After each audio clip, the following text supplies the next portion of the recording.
20 जून 2024 हावड़ा सदर लोकसभा कंस्टिट्यूंसी में इलेक्शन होने जा रहा है। इस मौके पर आज ट्राम डिपो से टिकियापाड़ा तक सीपीआईएम और कांग्रेस एलाइज कैंडिडेट सब्यसाची चटर्जी ने एक रोड शो किया। इस रोड शो में मीनाक्षी मुखर्जी और दीगर सीपीआईएम के कद्दावर लीडर मौजूद थे। मीनाक्षी मुखर्जी ने खुलकर और मुखर होकर कहा कि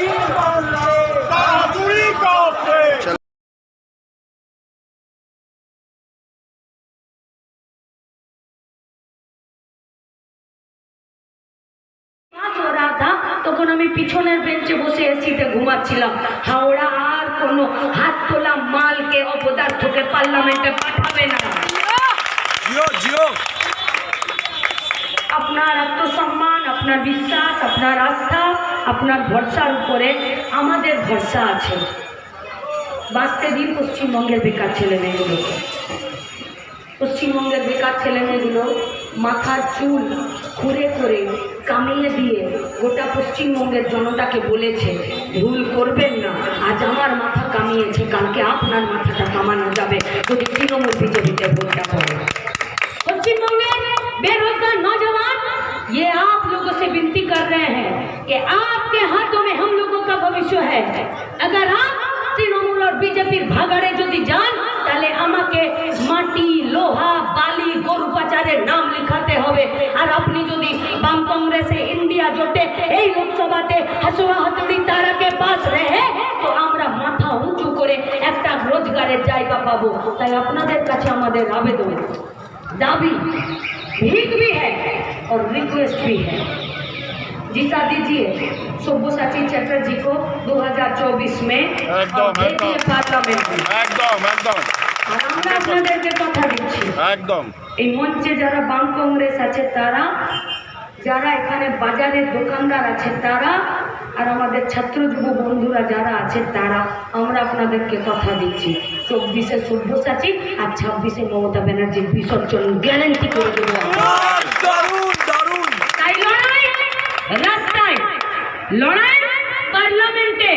হাওড়ার পাড়ার কথা বলার জন্য ওরা আনিসকে ভয় পেয়েছিল, তাই ছাদ থেকে ঠেলে ফেলে দিয়েছে। और बाप को देखिए, बेटा का लाश का सौदा नहीं किया और आज भी डटे हैं और रास्ते पर खड़े हैं।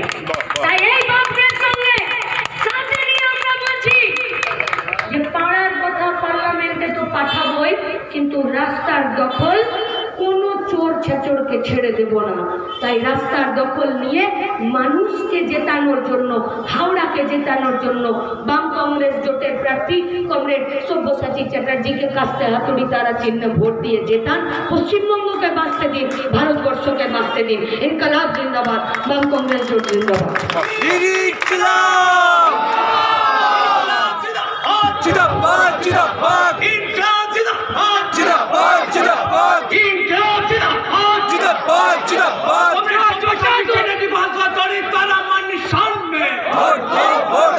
चोर चोर हटाने के लिए हथौड़ी ताना मारने सामने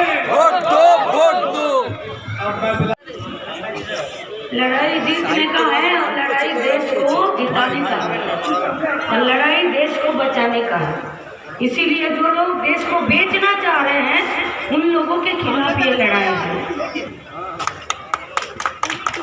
और ये लड़ाई देश का जनता ही जीतेगा। कौन जनता?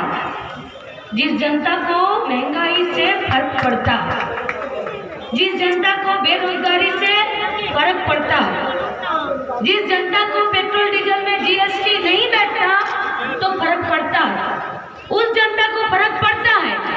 जहां पश्चिम बंगाल में 8,000 स्कूल बंद करके 22,000 दारू का दुकान खोल देता है, उस जनता को फर्क पड़ता है। इसीलिए वही जनता आज एक साथ आया है। कोई कांग्रेस का झंडा लेकर आया है तो कोई लाल झंडा लेकर आया है। कोई हम लोगों से पूछ रहा है कि এত মারামারি করলে আমার তোরা কাছে কি করে এলি? बस्ती में जब आग लगता है तो जो पड़ोसी ही बस्ती का आग बुझाने का काम करता है। और इस जनता को दो ही पड़ोसी है, एक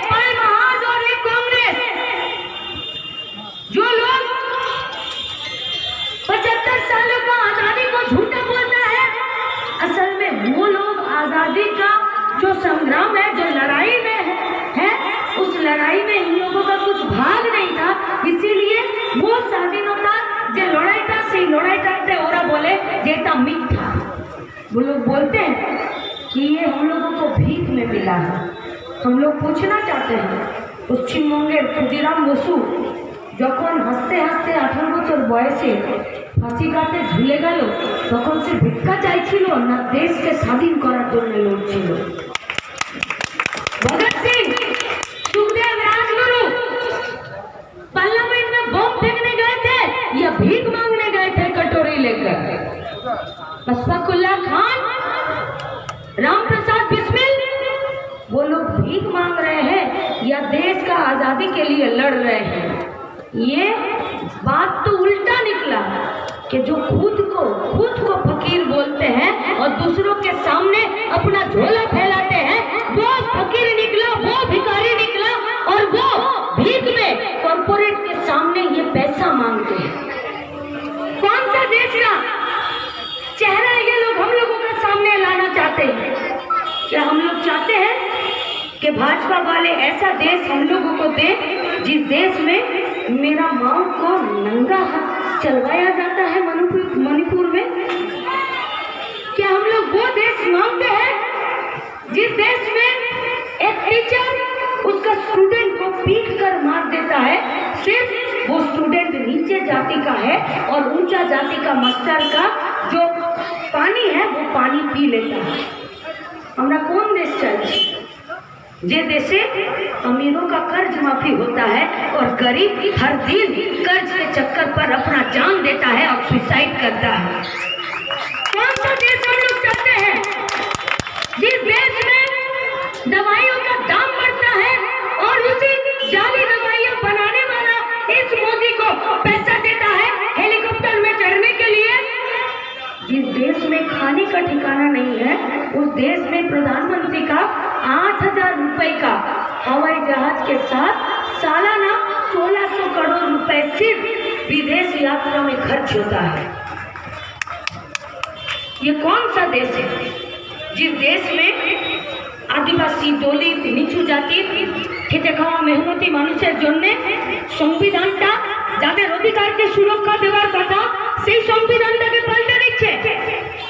गुजरात ईद और ईद के बाद कहीं पर जलसा तो हुआ होगा, पूजोर पर কোথাও তো বিজয় সম্মেলনী হয়েছে, বা এই গোটা বাজারে কখনো তো কোনো প্রোগ্রাম, কোনো ফাংশন হয়েছে।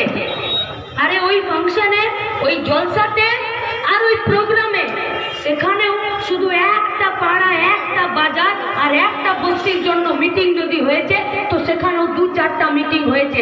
लेकिन इस पूरा भारतवर्ष के लिए पार्लियामेंट में सिर्फ 2 दिनों में 15 ठो बिल पास किया जाता है और 6 मिनट में 18 ठो बिल पास किया जाता है। क्लब में रहते आप लोग हैं ना, क्लब के मेंबर, क्लब में सेक्रेटरी प्रेसिडेंट होता है, हावड़ा कॉर्पोरेशन में मेयर, डिप्टी मेयर होता है, कोई ऑर्गेनाइजेशन में सेक्रेटरी प्रेसिडेंट होता है। लेकिन पिछले 5 सालों में इस देश का पार्लियामेंट में स्पीकर तो हुआ लेकिन डेप्यूटी स्पीकर नहीं हुआ, क्योंकि डेप्यूटी स्पीकर को विरोधी दलों থেকে তাদেরকে নির্বাচন করতে হলো। 146 জন এমপি কে সাসপেন্ড করে দিল। সাসপেন্ড করে নিয়ে আপনার আমার পেটের ভাত, হাতের কাজ, মাথার ছাদের জন্য এরা কোনো কাজ করলো? कहाँ गया शहरी रोजगार योजना का 100 दिन का काम? कहाँ गया गंगा सफाई का पैसा? कहाँ गया इलेक्टोरल बॉन्ड का 8,500 करोड़ रुपए?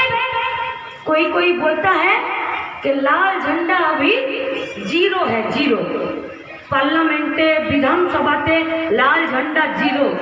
अरे 0 वाला लाल झंडा सिर्फ एक सुप्रीम कोर्ट में मामला किया और ওখানে মিহিরদা থেকে শুরু করে এখানে সব্যসাচীদা, এই যে আমার পাশে দাদা আছে, এদের মতো উকিলরা সুপ্রিম কোর্টে লড়লো আর মোদির ধুতির কাছাটা খুলে দৌড় করিয়ে দিল।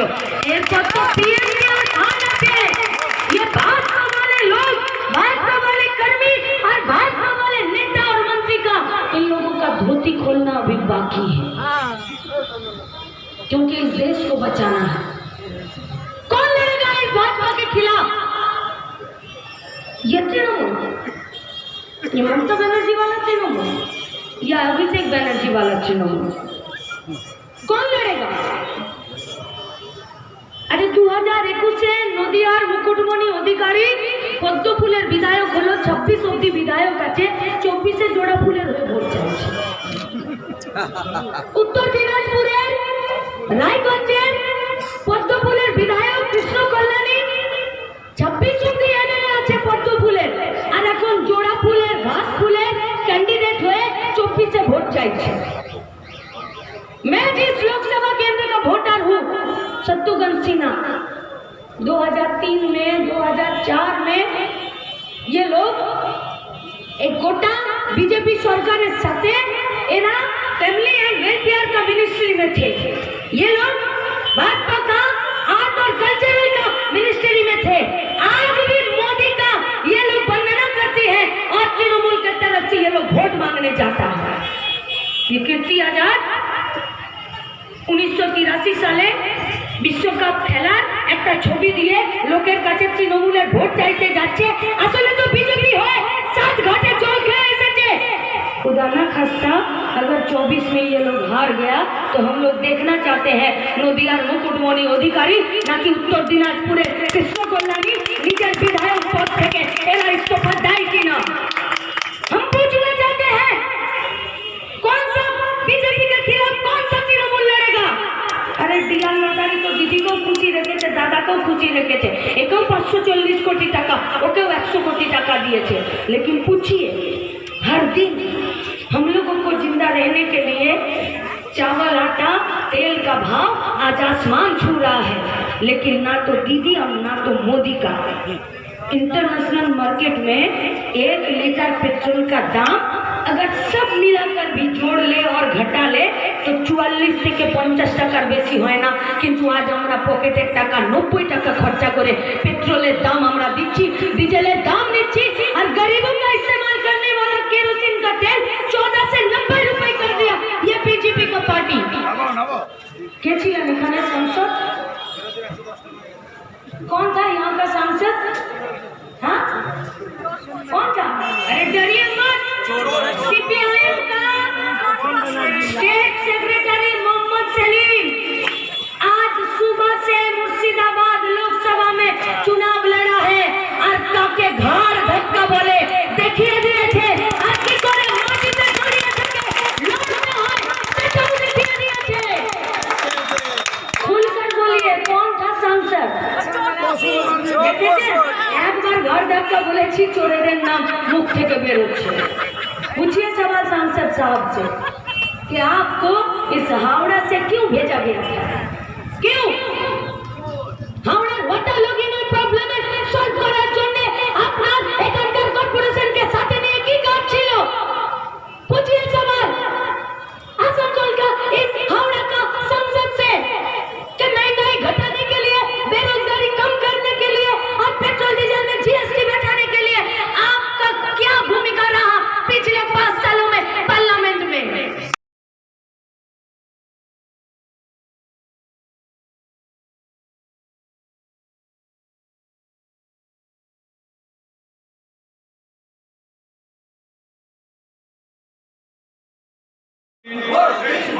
জাতীয় কংগ্রেস সমর্থিত বামফ্রন্ট মনোনীত সিপিআইএম পার্টির উপদেষ্টা চ্যাটার্জিকে কাস্তা দুই করার জন্য ভোট দিন। কংগ্রেস সভাপতি চ্যাটার্জি কংগ্রেস বিরাট মুখার্জি আপনারা মঞ্চে চলে আসবেন। हन्नान मुल्ला की अहलिया मैमुना मुल्ला ने पुरमग्ज तकरीर रखी और उन्होंने बीजेपी में होने वाले जुल्म और सितम के ख़िलाफ़ पूरी दास्तां एक एक करके लोगों के सामने रखी और उन्होंने इस खिताब में कहा कि बीजेपी सरकार जो है दरअसल वो हमें लूटने आई। मैं आपका उम्मीदवार और आप लोग मुझे हसवा तारा निशान पर वोट दीजिए। निर्दोष वोट खतरे में है। मोदी बोलते हैं हिंदू खतरे में है, कोई कोई बोलते हैं मुसलमान खतरे में है। असलियत यही है जो हिंदुस्तान खतरे में है। और हिंदुस्तान को बचाना पड़ेगा, हिंदुस्तान के संविधान को बचाना पड़ेगा। कभी आपने सोचा जिस हिंदुस्तान में कोई ताकत का उसके पास इतना क्षमता होगा वो प्रश्न करेगा हमारा संविधान के ऊपर, बोलता है संविधान बदल देगा। ये कोई आसान चीज होता है क्या? कोई देश का संविधान कोई बदल पाता है? पूछिए तो। इसके बाद भी वो बीजेपी हमारा देश में एक राजनीतिक दल के रूप से काम करेगा। और ज्योति बाबू एक बात बोलते थे, तो बंगाल में ममता बनर्जी का सबसे बड़ा पाप ही है, वो भाजपा को हाथ पकड़ के बंगाल में लेके आई थी। 1998 में आप लोगों की याद रहेगा, इस हावड़ा संसदीय क्षेत्र से तृणमूल कांग्रेस का नेता, भाजपा समर्थित तृणमूल का नेता विक्रम सरकार का जीत हुई थी। 1999 में 1999 में CPIM नेता स्वदेश चक्रवर्ती उनको परास्त किया। तृणमूल कांग्रेस भाजपा को हाथ पकड़ के बंगाल में लेके आया। आप सोचिए, तृणमूल कांग्रेस का ताकत बढ़ा और भाजपा की भी ताकत बढ़ा। तृणमूल कांग्रेस का ताकत बढ़ता है विधानसभा में, भाजपा का भी ताकत बढ़ता है विधानसभा में। इनका टारगेट है, इनका लक्ष्य है वाम कांग्रेस के खिलाफ, वाम कांग्रेस को खत्म करना। क्योंकि वाम कांग्रेस खत्म हो जाए तो देश लूटने का काम करना बहुत आसान हो जाएगा भाजपा तृणमूल के लिए। बात दिमाग में घुसा लो दोस्तों, ये लुटेरा का पार्टी है। इलेक्टोरल बॉन्ड, उसका पैसा तृणमूल भी खाया और भाजपा भी खाया। पैसा देकर, अपना पॉकेट से ज्यादा पैसा देकर बच्चों का दूध खरीदना पड़ रहा है हम लोगों को। ये बात आपको पूछना चाहिए। ये चुनाव है, लोकसभा चुनाव। हमारा वो जो EVM मशीन आया, नंबर क्या है? 4। मुझे पूछ रहा है क्या है? हमारा नंबर हसवातुरा तारा का नंबर 4। 1 2 3 4 नंबर में हसवा तारा।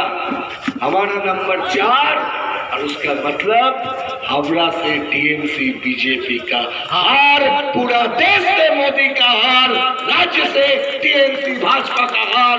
इसको निश्चित करना पड़ेगा। आप लोग लड़ेंगे, हम लोग एक साथ लड़ूंगा। देश बचाने का लड़ाई में सब शामिल होऊंगा। हमारा खुद का जो राजनीति है वो लेकर हम लोग सामने रुक के, सामने खड़ा होकर इस चुनाव, इस जंग को लड़ूंगा।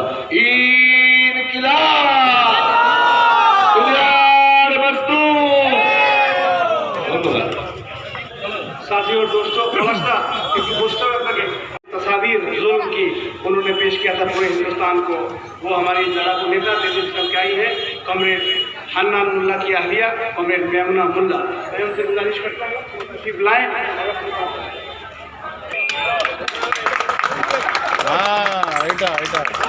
खूब भालो, थोड़ा इनको बोलिए थाई हटी। किया पाड़ा के साथियों, बहनों,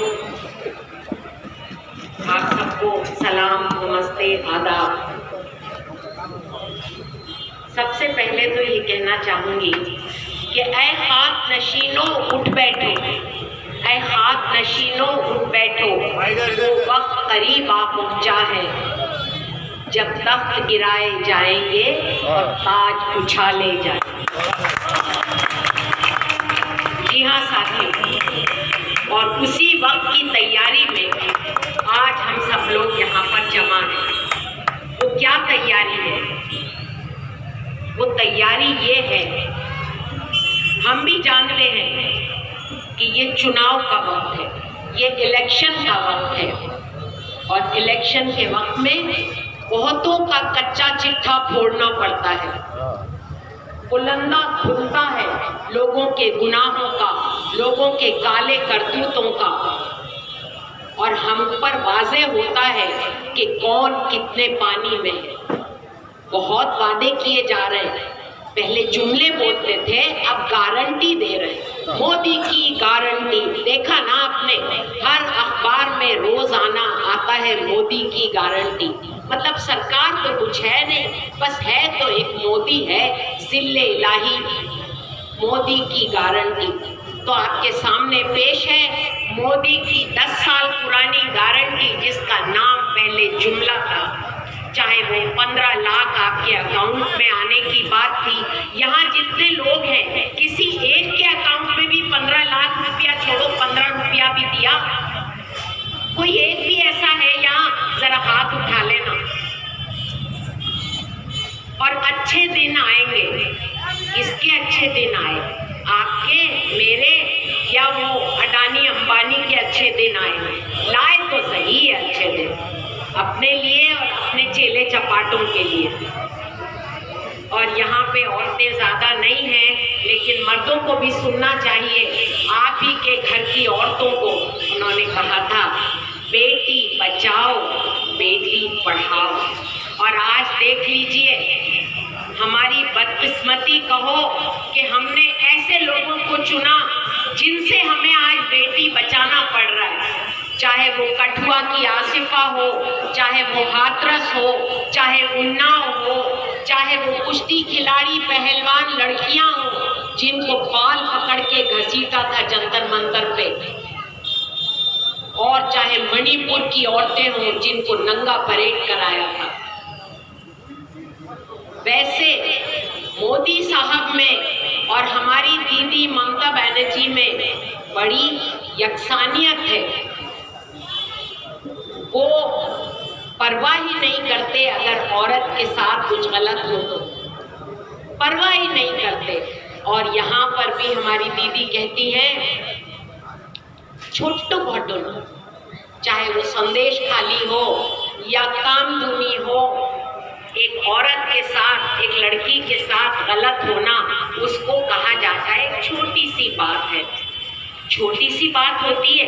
हम कहते हैं 140 करोड़ लोगों में अगर एक औरत के, एक बच्ची के साथ भी ऐसा हो तो वो गलत है, वो बहुत बड़ी बात है और उसके खिलाफ आवाज उठना चाहिए और ऐसे इंसान को सजा मिलनी चाहिए। लेकिन हमारे देश में क्या हो रहा है? बेटी बचाओ, अरे आप ही से बचाना पड़ रहा है जी। ये इन लोगों में यकसानियत है। अब आप देख लीजिए, बोले थे ना खाता हूं और ना खाने दूंगा, पूरा काला धन वापस लेकर आऊंगा। और हुआ क्या? इन्होंने अपने घूसखोरी को, रिश्वतखोरी को कानूनी बना दिया। इलेक्टोरल बॉन्ड बना करके कानूनी बना दिया। कौन चंदा दे रहा है, किसे दे रहा है, आपको पता नहीं होगा, आपको पता नहीं होगा, मुझे पता नहीं होगा, लेकिन पता होगा सरकार को। बहुत फायदा उठा लिया। हमें जो वैक्सीन लगा साथियों, जो वैक्सीन लगा, जिसको सबसे मेन वैक्सीन बना दिया गया, वो कैसे बना? इलेक्टोरल बॉन्ड में वो वैक्सीन के मालिक ने 52 करोड़ 52 या 55 करोड़ रुपया चंदा दे दिया और अगले ही हफ्ते वो आधार पूना वाला का वैक्सीन कोविशील्ड मेन वैक्सीन बन गया हमारे देश का, जिसको बेचा गया। ये भी हमारे हिंदुस्तान में हुआ। वैक्सीन हमेशा फ्री लगाया जाता था, वो वैक्सीन बेचा जाने लगा। भाई मुनाफा तो कमाने देना है ना, जब करोड़ों रुपया रिश्वत में दिया है तो। इसी तरह आप देख लीजिए, अरविंद केजरीवाल को जेल में डाला है। हम नहीं कह रहे कौन सच्चा है, कौन झूठा है, कौन बेईमान है, कौन नहीं है। हम ये कह रहे हैं ठीक इलेक्शन के वक्त जेल में डालना, और वो भी किसके बोलने पर? जिसने इलेक्टोरल बॉन्ड में इनको करोड़ों रुपया चंदा दिया है, उनके बोलने पर, और उनको जबरदस्ती उनसे बुलवाया या क्या किया, उनके बोलने पर अरविंद केजरीवाल को जेल में डाला। कांग्रेस के 4-5 अकाउंट फ्रीज कर दिए कि लड़ो बेटा। ये हाल कर रहे हैं, और क्यों कर रहे हैं? क्योंकि बौखलाए हुए हैं। इन्हें पता है कि अब इनका पत्ता साफ होने वाला है, अब तख्त गिराए जाने वाले हैं और ताज उछाले जाने वाले हैं। इनको पता है साथियों, और इसीलिए ये हो रहा है। और सेम वही ममता बनर्जी का हाल है। करप्शन इन्होंने भी किया है। आप सब लोग जानते हैं शारदा नारदा और क्या है, इनके कितने लोग इनको छोड़ के गए हैं ईडी के डर से, और आज ये भी ईडी के डर से पहले आई थी। हमने सोचा था कि आज देश का जो हाल हो रहा है, गरीबी है, अरे कह रहे हम फ्री राशन दे रहे हैं। फ्री ये किस चिड़िया का नाम होता है?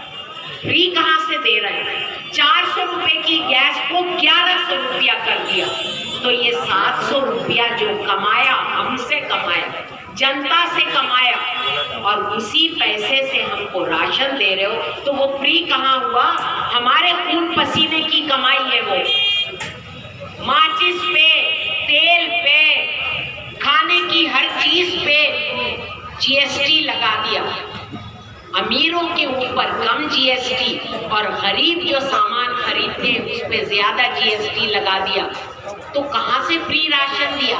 हम ही ने तो पैसा दिया ना, उसका फ्री दिया। कोई एहसान नहीं किया, किसी ने अपनी तिजोरी फोड़कर नहीं दिया है। देश का पैसा है जो जनता ने खून पसीने की सब कमाई से देश में दिया है, और उसी पैसे से ये राशन दे रहे हैं। और कब तक देंगे आपको भी मालूम है, चुनाव सर पे हैं, आप सब लोग जानते हैं।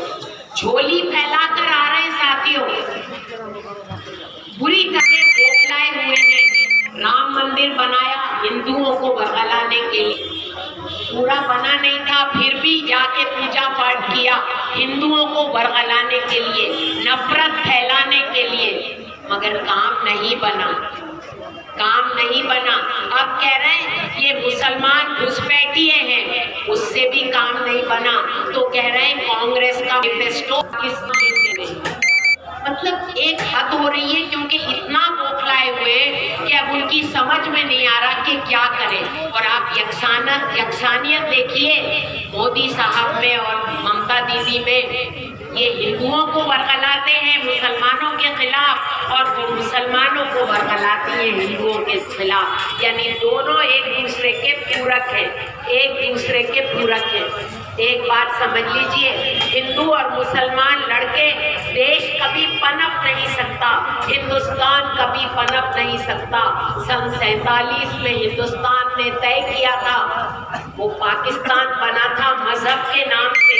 हिंदुस्तान ने तय किया था कि ये हिंदुस्तान मजहब के नाम पे नहीं है, ये हिंदू और मुसलमान और हर मजहब के लोग यहाँ पर बराबर के शहरी हैं, यही कहकर बनाया था। और आप देख लीजिए, इतिहास से, तारीख से हमें सीखना पड़ेगा। ये जो हिंदू राष्ट्र बनाने की बात करते हैं, इनको भी सीखना पड़ेगा कि जो इस्लाम के नाम पे पाकिस्तान बना था, 25 साल में उसके 2 टुकड़े हो गए, एक पाकिस्तान और एक बांग्लादेश। क्यों?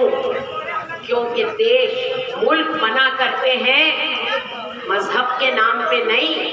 मजहब के नाम पे होता तो पूरा अरब एक होता, इस्लाम के नाम पे पूरा यूरोप एक होता, ईसाइयत के नाम पे वो नहीं होता साथियों। देश, मुल्क बनते हैं हमारी ख्वाहिशात के बेसिस पे, हमारी आकांक्षाओं के, हमारे एस्पिरेशंस के बेसिस पे। लोगों को क्या चाहिए? तरक्की चाहिए, इंडस्ट्री चाहिए, बच्चों की पढ़ाई चाहिए, और नौजवानों को रोजगार चाहिए, और सेहत चाहिए। सेहत का क्या हाल किया था? लोग मरे जा रहे थे और ये हमसे थाली थाली बजवा रहे थे। याद है ना ये सब कुछ? तो ये हमारा देश ऐसा नहीं हो सकता।